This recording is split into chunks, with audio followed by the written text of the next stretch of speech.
Assalamualaikum warahmatullahi wabarakatuh. Selamat siang pemirsa Aceh TV dimanapun Anda berada. Seperti biasanya menemani siang Anda Aceh Jino di jam 11 sampai dengan jam 12 siang. Kami membagikan informasi menarik pastinya mengenai isu-isu kekinian, anak muda, komunitas dan apapun itu yang akan kita ulek-ulek, akan kita kepo-kepoin di sini bersama saya Indah Rasikasari. Dan hari ini di edisi 30 September 2019 di akhir bulan September ini di cuaca di luar sana ini agak mendung-mendung, dingin-dingin gimana gitu ya. Tapi kita dihangatkan hari ini dengan teman-teman yang hari ini akan berbicara mengenai kontribusi pendidikan mereka untuk Aceh pastinya. Nah, kita kedatangan teman-teman saya juga dari alumni Aceh Tiongkok. Mereka yang kuliah mendapat kesempatan untuk belajar langsung di negeri tirai bambu pemirsa. Nah, kita akan perkenalkan mereka satu persatu. Di samping saya sudah ada Naji Hatul Faridi, nama lengkapnya, nama panggilannya, nama kece-nya itu Naji. Dan di sebelah Naji ada, kalau panggilannya itu Mani, Mak Mani ya. Panggilan akrabnya dengan teman-temannya. Nama aslinya Rizka Firmanila. Dan juga di sebelah Rizka ada kakak cantik kita, itu ada Siti Aminah. Dia juga sudah menyelesaikan pendidikannya tahun kemarin ya, 2018 di salah satu kota di Tiongkok. Dan abang yang paling ganteng karena nggak ada yang lain ada Helmi Suardi, panggilannya Hemi nih. Jadi mereka ini pemirsa punya nama panggilan Cinanya. Jadi kalau di sana, kalau mereka saat berkuliah di Tiongkok itu bukan nama asli yang dipanggil. Tapi nanti kita akan buat di layar kaca Anda bisa bisa melihat apa nama Cina mereka, apa nama yang diberikan oleh orang-orang di sana untuk mereka ya. Jadi mereka punya banyak nama nih pemirsa, banyak aliasnya ya. Oke, assalamualaikum teman-teman. Waalaikumsalam. Saya udah lama nih nggak ngomong Mandarin. Taijihao. Oh, kelihatan ya. Zijin Sumeyang. Oh iya. Itu Honhao ya. Jadi pemirsa saya tanyakan ke mereka itu apa kabar dan seperti apa belakangan ini ya. Dan alhamdulillah mereka sehat-sehat. Tadi To Honhao artinya adalah alhamdulillah semuanya baik-baik saja. Nah, saya pengen ke nanti masing-masing boleh perkenalan lebih lengkap ya. Tadi saya hanya menyampaikan sekilas. Mungkin boleh dari siapa nanti silakan diambil mic-nya. Boleh dong ceritain ke kita pemirsa yang ada di rumah ini pengalaman teman-teman. Rata-rata ini lebih dari 3 tahun loh pemirsa di Tiongkok. Jadi boleh diceritain dong pengalamannya. Silakan siapa yang mau duluan? Boleh dari abang kita yang paling ganteng dong. Silakan.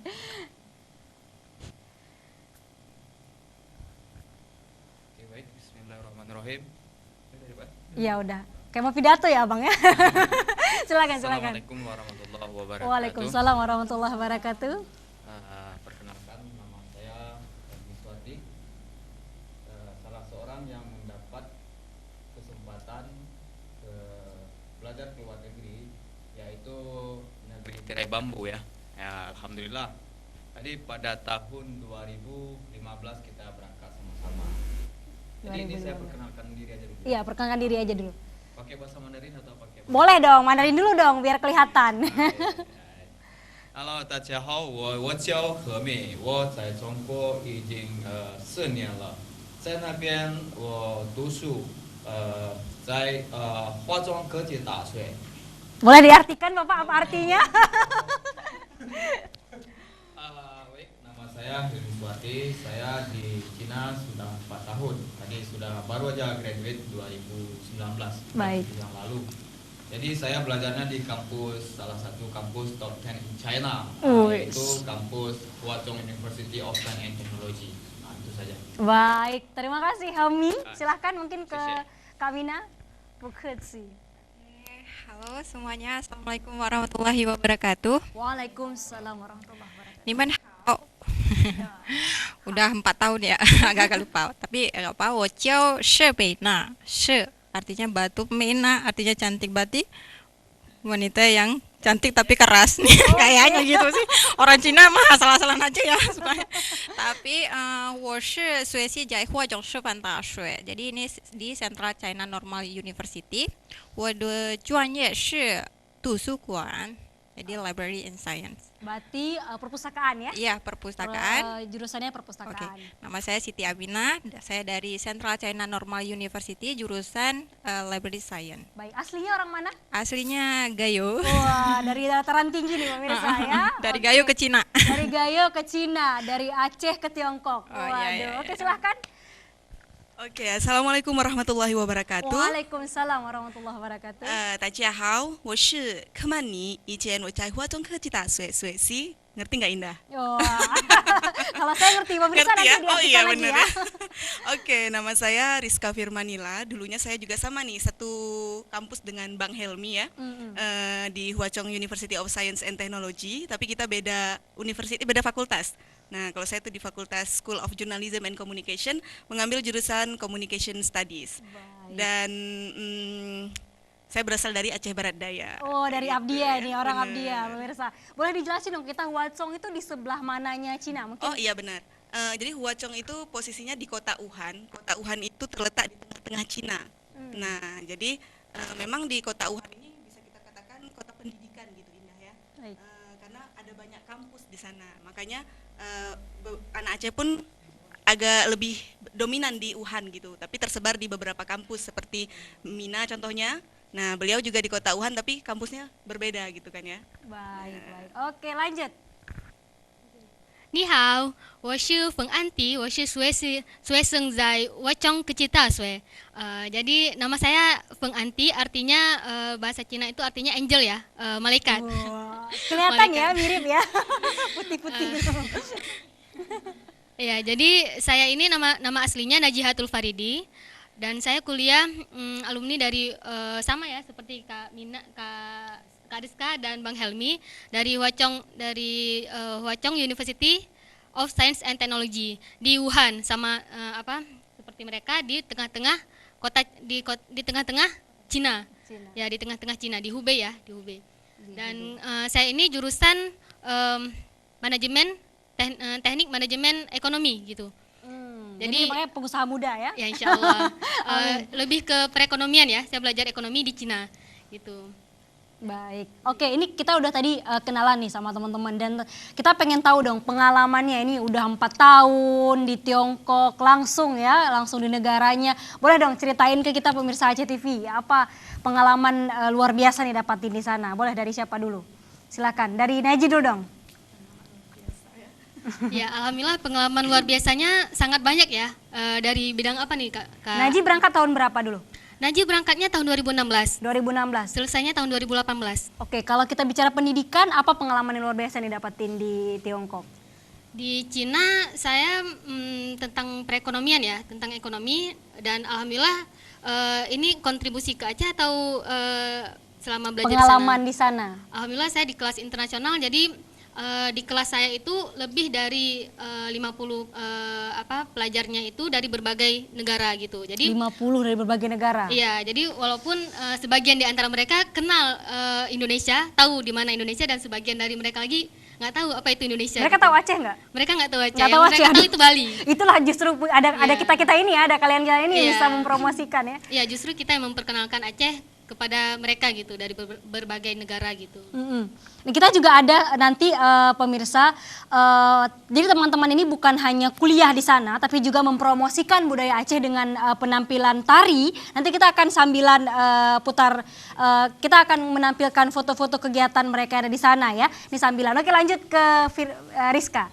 Pengalaman tadi ya. pengalaman. Kalau saya sih pengalaman itu lebih ke bahasa ya Indah ya. Karena memang sebelumnya tidak pernah terfikirkan ke saya akan berada di negeri Tiongkok dan bergabung bersama teman-teman Cina. Dan saya belajar mengajar di sana prosesnya itu dalam bahasa Cina semuanya, full Mandarin. Full Mandarin, Jadi itu wah. pengalaman yang luar biasa sekali buat saya. Ada banyak tantangan tapi alhamdulillah bisa saya selesaikan dengan baik ya. Di sana pun belajarnya kan bersama teman-teman Cina nih. Mereka tuh sangat care sekali walaupun meskipun saya pakai jilbab nih ya. Tapi mereka merangkul gitu. Merangkul dan mau membantu saya ketika ada kesulitan-kesulitan saya dalam belajar gitu. Jadi itu sebuah pengalaman yang luar biasa buat saya gitu. Baik, kita nanti akan ngulik juga bagaimana kemudian mahasiswa Cina khususnya orang-orang di sana melihat kita yang berjilbab ya. Itu nanti kita akan ngulik, tapi sebelumnya lanjut ke Mina dulu dong pengalamannya. Oke, kalau saya nih kayaknya tertua ya. Nggak tertua juga, maksudnya Kelihatan tertua ya, ya. Ibu ya. Tahun 2014 berangkat 4 tahun ya, sama sebenarnya. Tapi selama 4 tahun itu saya sebenarnya mencuri bagaimana sih etos kerjanya orang Cina atau etos kerjanya orang-orang negara maju. Karena itu di sana saya belajar bagaimana dulunya mungkin saya malas ya, malas belajar itu membaca apalagi, tapi ketika di Cina ya saya melakukan banyak hal. Di sana saya bisa mencoba buka usaha di sana, kemudian belajar lebih giat, termasuk belajar 2 bahasa atau 3 bahasa ya, sempat belajar bahasa Inggris, bahasa Cina juga 1 tahun, dan belajar bahasa Spanyol. Apa yang dulu. paling berkesan dari etos kerja Cina buat Nina? Etos kerja itu dia membangkitkan semangat. Karena apa? Bagi orang Cina itu adalah memang waktu adalah uang bagi mereka. Benar-benar uang. Jadi Karena- bukan ini ya, bukan hanya cerita-cerita orang Bukan, aja ya. iya. Jadi teman-teman membuktikan sendiri ya di Ya, sana. implementatifnya di sana seperti itu. Jadi saya ketika kembali pun ke Indonesia itu berbeda sekali. Saya bawa energi positifnya yang di sana. Jadi ya otomatis saya harus bawa pulang nih, gimana sih caranya biar saya itu to be different seperti itu. Berbeda dari yang lainnya seperti itulah. Etos kerjanya tuh mantap banget. Wah, kece. Lanjut ke Bang Hemi. Oke, kalau berbicara pengalaman, tentu saja sangat jauh berbeda dengan yang belajarnya di Aceh ya, khususnya. Apa nih yang bedanya, Yang Bang? beda di sana belajarnya tadi sampai malam. Sampai malam. Sampai malam. Jam berapa sampai malamnya? Kadang-kadang bisa jadi sampai jam setengah 12 malam. Udah tidur kita kalau di Ya, sini ya. Ya, Udah sepi ya. itu ngapain aja belajar sampai jam itu 12 dikarenakan malam? begini Kak Indah. Di sana setiap supervisor ataupun pembimbing dia mempunyai anak didik ya kan. Nah, jadi setiap anak didik dia ada satu kelas yang yang dikelola oleh supervisornya. Nah, jadi di supervisornya Supervisor tuh kalau di sini dosen pembimbing ya ya? dosen pembimbing. Oke. Nanti kita akan masuk kelas di situ.